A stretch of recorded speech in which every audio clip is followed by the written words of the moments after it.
রমাদানের এক খতম দেওয়ার একটা সহজ পদ্ধতি হচ্ছে রমাদানের প্রতি নামাজের পরে 4 পৃষ্ঠা, প্রতি নামাজের পরে কয় পৃষ্ঠা?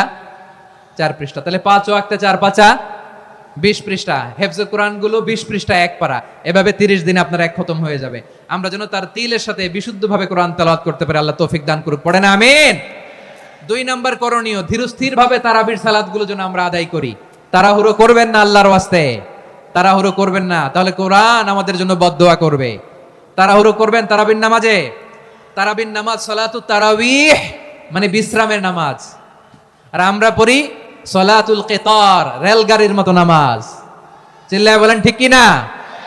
না, এরকম করবেন না। ইমাম সাহেবদেরকে আশ্বস্ত করুন যে ইমাম সাহেবরা আমরা পিছনে আসি আপনাদের সাথে, আপনি আস্তে আস্তে পড়েন, তার তিলের সাথে পড়েন, ধীরস্থির ভাবে তারাবির সালাত পড়বেন। সারা বছর এই সুযোগ হয় না দাঁড়িয়ে কোরআন শোনার, এরকম আয়োজন ব্যবস্থাপনা সারা বছর আর আমরা পাই বলেন তো?